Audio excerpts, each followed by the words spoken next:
Morning children. Online class 7 subject Hindi lesson 17 बूढ़ा कुत्ता।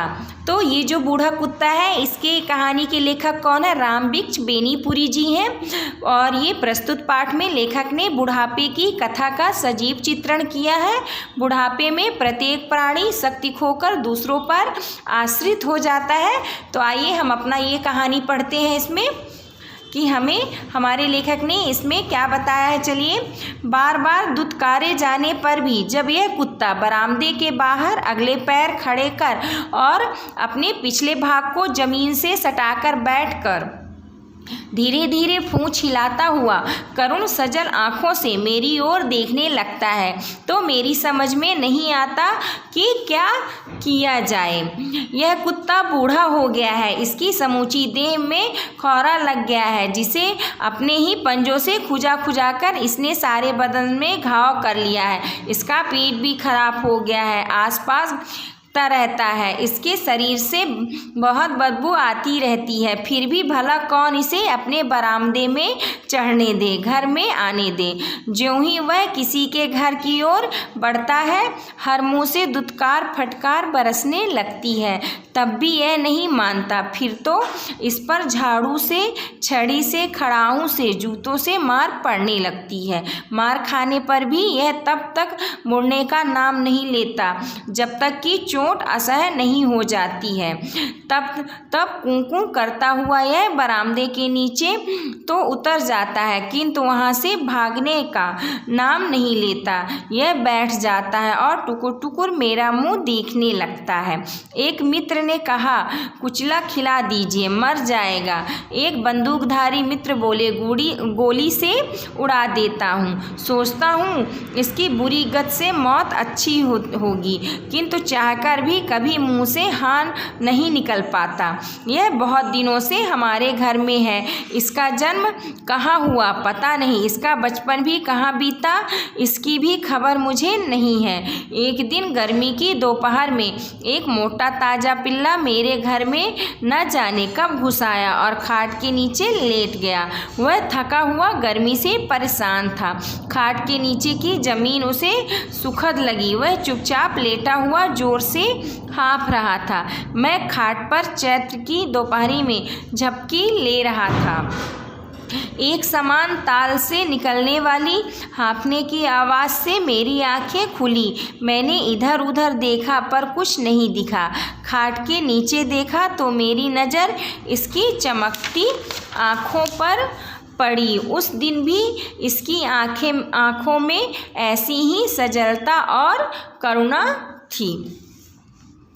इसका शरीर धूल धूसरित था। इसके शरीर पर दांतों के कई घाव थे जिससे ताज़ा खून क्या था टपक रहा था। जब मैंने पुचकार कर इसे बुलाया तो इसके करुण आंखें आनंद से चमक उठी किंतु बेचारे की हिम्मत नहीं हुई कि बाहर आए।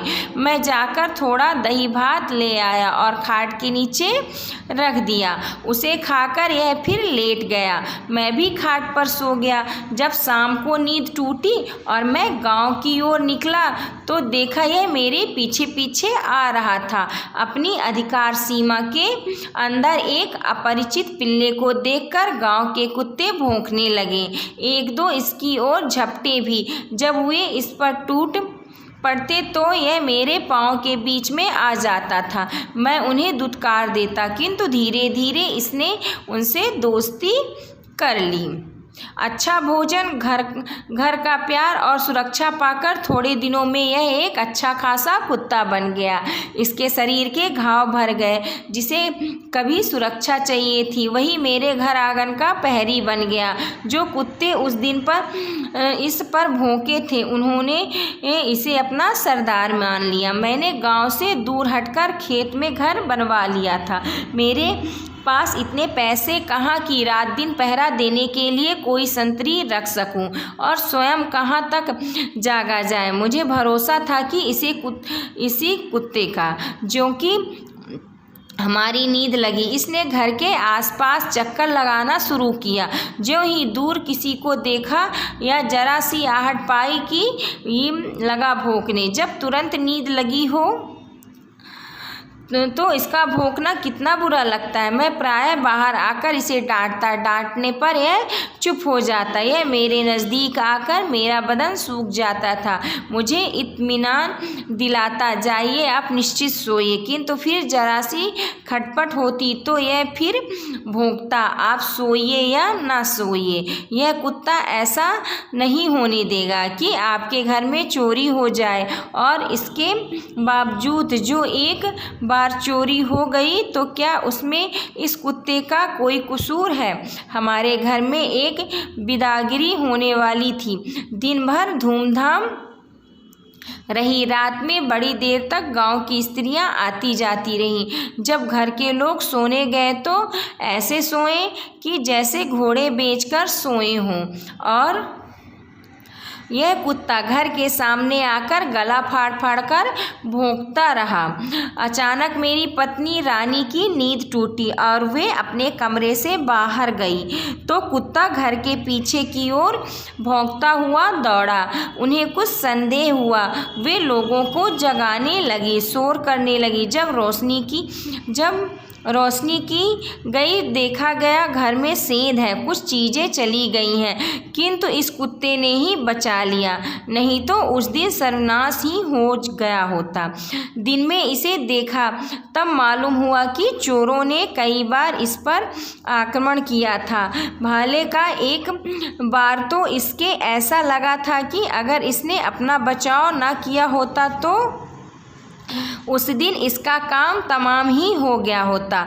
कुत्ता थोड़े ही दिनों में यह जान गया कि यद्यपि घर का मालिक मैं हूँ, किंतु यहाँ तो राज्य मेरी पत्नी का है, अतः रानी के प्रति सदा ही इसकी अधिक प्रीति और भक्ति रही। जब रानी पालकी पर अपने मायके गई, यह उनकी पालकी के साथ साथ उनके मायके तक गया और जब तक वे वहीं रही तो यह सदा उनके पलंग के नीचे ही सोता रहा। मैं मायके से उन्हें कार में ले आया। हमने चाहा कि इसे कार में बैठा ले, किंतु ज्यों ही कार खुली यह घबराकर नीचे कूद पड़ा। अब क्या करें, उसे छोड़ना न चाहते थे। हारकर हम कार से चले आए। हमने यह निश्चय किया कि सामान के साथ जो बैलगाड़ी आ रही है उसके साथ ही इसे भेज दिया जाए। दूसरे दिन घर पर हम इसकी प्रतीक्षा में थे कि यह एकाएक हमारे सामने आ खड़ा हुआ। अरे अरे, यह क्या, इसका सारा शरीर धूसरित है, शरीर पर कितने जख्म हैं, लगता है ज्यों ही हमारी कार आँखों से ओझल हुई। यह बैलगाड़ी की प्रतीक्षा किए बगैर वहाँ से निकला और रास्ते भर अपनी बिरादरी के लोगों से लड़ता झगड़ता उनके व्यूहों के वीर अभिमन्यु सा चीरता। रात में कहीं थोड़ा विश्राम कर सुबह सुबह यह हमारे घर पहुँच गया। रानी ने इसे नहलवाया, इसके जख्मों पर मरहम लगवाया और फिर अपनी ड्यूटी पर डट गया। आप ही बताइए, ऐसे स्वामी भक्ति कर्तव्यपरायण साहसी जीव के साथ क्या वही व्यवहार करना उचित है जो हमारे मित्र बताते हैं। किंतु जब इसे इस रूप में देखता हूँ मन उद्विग्न हो जाता है। इसकी हालत देखकर नहीं, संसार की हालत पर और कुछ अपना भविष्य सोचकर भी। यह कमबख्त बुढ़ापा क्या चीज़ है, यह क्यों शरीर से शक्ति छीन लेता है, क्यों जर्जर क्षीण बना डालता है। जीवों का अंत इतना बुरा क्यों होता है। बचपन का दुलार, जवानी का प्यार और उसके बाद बुढ़ापे की यह दुत्कार फटकार, सारी शक्ति खोकर, सारा सम्मान खोकर, तिल तिल गल गल कर मरना। विधाता, यही तुम्हारा विधान कैसा है।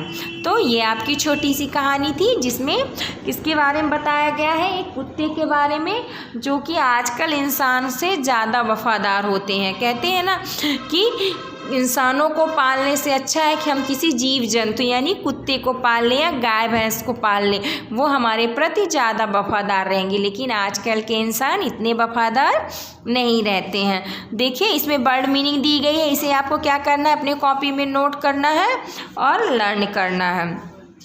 फिर नेक्स्ट पेज देखिए, इसमें क्या करना है, हमें सही विकल्प पर सही का चिन्ह लगाना है। तो लोग बूढ़े कुत्ते को अपने घर में क्यों नहीं आने देते थे, तो इसका आंसर क्या हो जाएगा, ये दोनों। रानी के मायके में कुत्ता सोता था, तो इसका आंसर क्या हो जाएगा, रानी के पलंग के नीचे। लेखक ने कुत्ते को पहली बार क्या था, दही भात खिलाया। फिर 4 नंबर देखिए, रानी के मायके से कुत्ता कैसे आया, तो इसका आंसर क्या हो जाएगा, अकेले भागता हुआ। फिर रिक्त स्थान हमें क्या करना है, भरना है। तो फर्स्ट क्या है, खाट के नीचे की जमीन पिल्ले को सुखद लगी, तो फर्स्ट का आंसर क्या हो जाएगा आपका, सुखद हो जाएगा। सेकंड देखिए, जिसने कभी सुरक्षा चाहिए थी वही मेरे घर आंगन का पहरी, तो सेकंड का आंसर क्या हो जाएगा, पहरी हो जाएगा। थर्ड देखिए, यह मेरे नज़दीक आकर मेरा बदन सूख जाता था, तो थर्ड का आंसर नज़दीक हो जाएगा। 4 देखिए, यह कमबख्त बुढ़ापा क्या चीज़ है, तो 4 का आंसर क्या हो जाएगा, कमबख्त बुढ़ापा। और 5th का आंसर जीवो हो जाएगा। अब देखिए, निम्नलिखित अनुच्छेद को पढ़कर इससे संबंधित क्या करना है, हमें प्रश्नों के उत्तर देना है। तो ये आपका क्या है, पैराग्राफ दिया है, यानी एक अनुच्छेद दिया गया है, तो आपको क्या करना है, इसमें इसके आंसर ढूंढने हैं। जब तुरंत नींद लगी हो तो इसका भौंकना कितना बुरा लगता है, मैं प्रायः बाहर आकर इसे डांटने पर यह चुप हो जाता, यह मेरे नज़दीक आकर मेरा बदन सूख जाता, जैसे मुझे इत्मीनान दिलाता, जाइए आप निश्चिंत सोइए। किंतु फिर जरा सी खटपट हुई, यह फिर भौंकता, आप सोइए या न सोइए, यह कुत्ता ऐसा नहीं होने देगा कि आपके घर में चोरी हो जाए।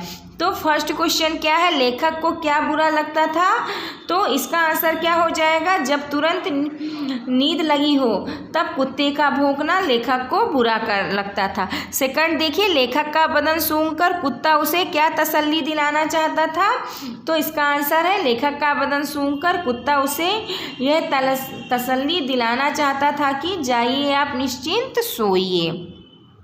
क्या कुत्ते के होते हुए घर में चोरी हो सकती थी, तो इसका आंसर क्या है, नहीं, कुत्ते के होते हुए घर में चोरी नहीं हो सकती थी। बदन और इत्मीनान किस भाषा के शब्द हैं, इनके हिंदी में हमें क्या करना है, अर्थ लिखना है। तो बदन और इत्मीनान उर्दू भाषा के शब्द हैं, इनका हिंदी अर्थ शरीर व तसल्ली है। अब नेक्स्ट देखिए, भाषा की बात में निम्नलिखित शब्दों के हमें क्या करना है, भाववाचक संज्ञा बनाना है। तो देखिए, फर्स्ट क्या है, भक्त, तो भक्त का भाववाचक संज्ञा क्या हो जाएगा, भक्ति हो जाएगा। साहसी का साहस हो जाएगा, चोर का चोरी हो जाएगा, और बूढ़ा का बुढ़ापा हो जाएगा। बच्चा का बचपन हो जाएगा, और दोस्त का दोस्ती हो जाएगी। अब देखिए, निम्नलिखित शब्दों का हमें क्या करना है, वर्ण विच्छेद करना है। तो दुत्कार देखिए, दुत्कार का वर्ण विच्छेद कैसे होता है, ये देखिए हमने किया है, इसे आप लोग कॉपी में नोट कर लिएगा। उसी तरह असहाय, हिम्मत, कर्तव्य, आंगन और प्रहरी, इसके हमने वर्ण विच्छेद किए हैं, आपको इसी तरह आपके कॉपी में लिखना है और लर्न करना है। फिर देखिए, निम्नलिखित मुहावरों का हमें क्या करना है, अपने वाक्यों में प्रयोग करना है। तो हमने आपको ये मुहावरे पढ़ाए थे आपके पिछले पाठों में, तो आपको इसे अपने से करके दिखाना है। हाँ, अगर आपको इससे अपने से नहीं बनेंगे तब हम आपको इसका आंसर ज़रूर बताएंगे। तो हमारा ये लेसन यही कंप्लीट होता है। Thank you.